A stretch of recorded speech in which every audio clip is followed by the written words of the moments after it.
Welcome back. I'm just on my way over to the farm here with a grab full of silage to feed our heifers. But just coming to the bottom of our lane there, I found something very, very unusual. There's a little wall at the bottom of our lane, a little stone wall. And that's an iPhone. I don't know what iPhone it is. It's working. It's soaking. And it looks like it has fallen out of something or fallen out of someone's pocket, but it's got a charge symbol on it. Maybe someone lifted it off the road and left it sitting there. But anyway, I just put it up on my personal Facebook page, and hopefully one of the locals have lost the phone. They'll be glad to get it back. There's probably personal stuff on it that they'd like to recover, so hopefully it'll turn up an owner for that. Anyway, as you can see here, just in front of me, I'm over here with a grab because our bales is gone. Well, we have a few bales still over here that are from 2 years ago, in fact, and I'm using them as well as this, but I'll show you that now when we get over here. But the roads are wet, the bogs, if you can see there. Well, the flooding's just starting to go down here, but you can see the water laying on top of the bogs. A lot of rain has fallen. Very different from the last video that I made where I was bragging about how dry the fields was. Taking down fences, taking in cows. Doing none of that now, not for the past week and a half. We've had snow, a lot of snow, and that has thawed away and that's been replaced by frost and then heavy rain. As a typical start to most conversations here in Ireland, what the weather is like. And if we hadn't to talk about it, I suppose, there'd be a lot of awkward conversations out there. So now we're over here on the other farm, and this is the old silage that I was talking about. It's not too bad, actually. When you look at it here now, it's a bit dark of itself. Doesn't smell too bad. But the reason why this silage was left over, and up in that corner, they're great big solid bales, they're as hard as steel. But it was really dry stuff when it was cut, and it was quite stemmy stuff as well, if you look here. Quite seedy, stemmy stuff, not good quality silage. And also, there was a lot of waste, and I don't know why there was so much waste, but about half the bales were complete waste. I mentioned it before on my channel, it doesn't happen very often, but it was only a small number of bales altogether. So we still have some of them left there, so I want to use them up. What I do is, I'll put it into them bit by bit, not give them too much at a time, so that they don't claw around at it too much. And they're trying to eat it a bit better when you don't put too much in. But I am still putting some pit silage in as well, just to keep them growing, because I don't want to give them bad silage. I want these girls to grow. They really need to grow, but that kind of stuff there, I certainly wouldn't give it to the milking cows. There's no point in dumping all of that. There is silage in it, and we can pick through it and just get them cleared up.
As that's filling, I'm going to break down the milking machine.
that on to spread. There we go. Right, so all I'm doing is moving basically water because we've had so much rain. That tank there holds about, I'd say it holds around about 6,000 gallons of water and dairy washings and yard scrapings, all that kind of sort of stuff. So it's not very big, but my dad built it back in probably 94, 95 with blocks, and it does the job rightly. But every so often when you get heavy rain like this, you have to empty it quite a bit, probably once a week or so. Just take a tank out of it. It's not the end of the world, and it's only when it's raining like this.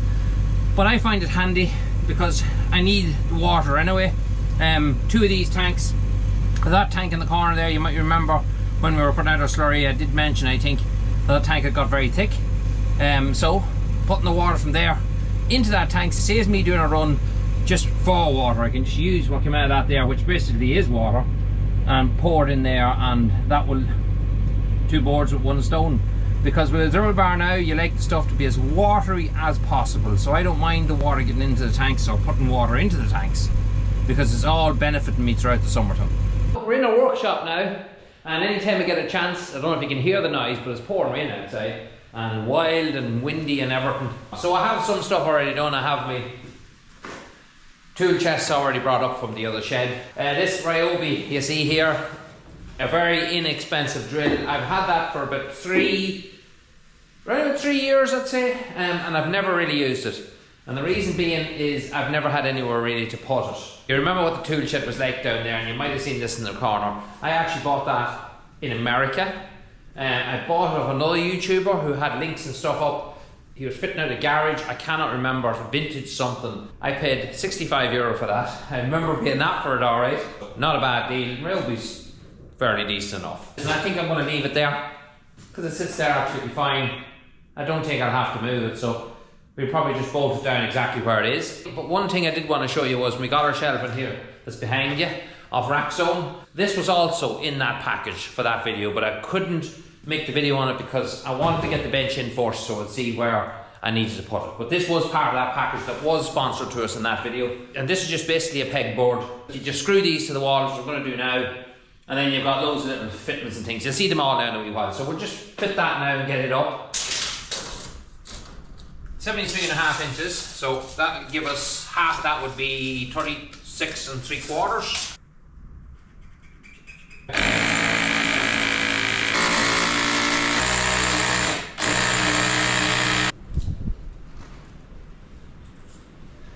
Right, well I had closed the door again.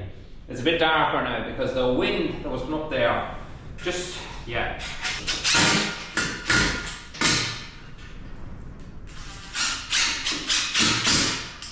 Stick this level across, I'm sure we're alright. We're bang on level there. We should be bang on level on the top as well. I got bubbles, by the way. Thanks for everybody who was telling me where I could get them. I got actually a pack of 20, they were very, very cheap. And they weren't burst, which is great. Sometimes they burst on delivery. But these ones, yeah, these ones are good. So back working again.